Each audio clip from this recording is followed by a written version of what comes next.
2025 current affair का next topic है Bharat Bangladesh transshipment सुविधा। मतलब भारत बांग्लादेश ट्रांसशिपमेंट फैसिलिटी भारत द्वारा वर्ष 2020 में बांग्लादेश के लिए शुरू ट्रांसशिपमेंट सुविधा को बंद करने का निर्णय किया गया।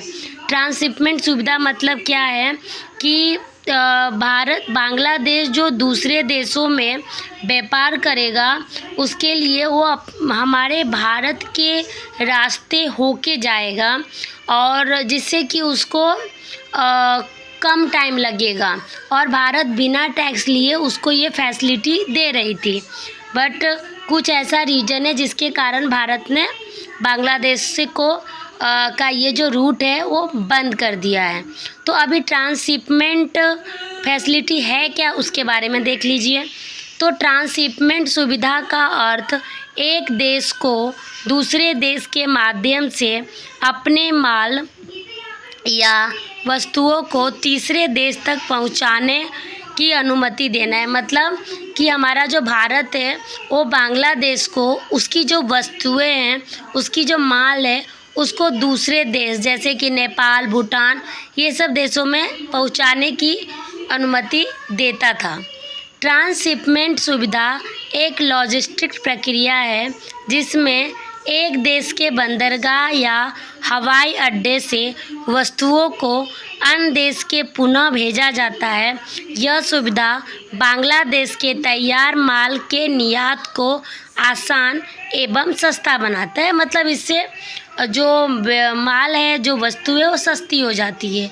यह निर्णय भारत के बंदरगाहों एवं हवाई अड्डों पर बढ़ती भीड़ तथा होने वाले देरी समस्याओं को दूर करने के लिए लिया गया था। हाल ही में तनाव देखा गया, विशेष रूप से भारत अगस्त 2024 में बांग्लादेश की प्रधानमंत्री शेख हसीना के भारत में शरण लेने के बाद मतलब 2024 में इसमें तनाव देखा गया। इसके अलावा बांग्लादेश की अंतरिम सरकार के कुछ निर्णयों जैसे भारत को बैंडविड्थ आपूर्ति योजना को रद्द करना ने भी द्विपक्षीय संबंधों को प्रभावित किया है। यह सुविधा इसलिए वापस ली गई क्योंकि रसद संबंधी देरी और उच्च लागत के कारण भारतीय निर्यात में बाधा आ रही थी और लंबित कार्य बढ़ रहे थे। वस्त्र निर्यात का प्रभाव मतलब ये बंद होने से वस्त्र के निर्यात पे क्या प्रभाव पड़ेगा। बांग्लादेश की रेडीमेड गारमेंट उद्योग जो देश के कुल निर्यात का लगभग 80% हिस्सा है इस निर्णय से प्रभावित होगी।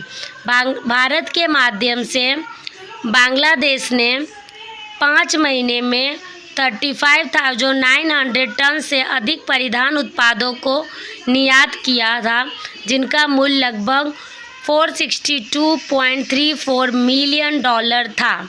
लॉजिस्टिक लागत में वृद्धि क्या है।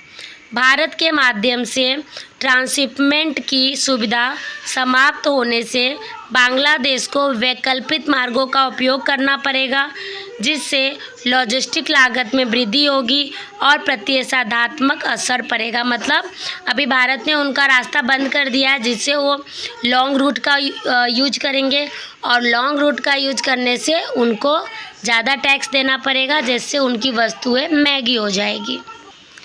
क्षेत्रीय व्यापार पर प्रभाव। यह निर्णय बांग्लादेश के नेपाल और भूटान जैसे पड़ोसी देशों के साथ व्यापार को भी प्रभावित करेगा क्योंकि इन देशों के साथ व्यापार के लिए भारत के माध्यम से ट्रांसशिपमेंट सुविधा का उपयोग किया जाता था। मतलब मेन ये क्या है, नेपाल और भूटान इससे बहुत ही प्रभावित होगा। तो यही था ट्रांसशिपमेंट मूवमेंट बंद क्या होता है और उसके बंद होने से क्या क्या प्रभाव पड़ेगा।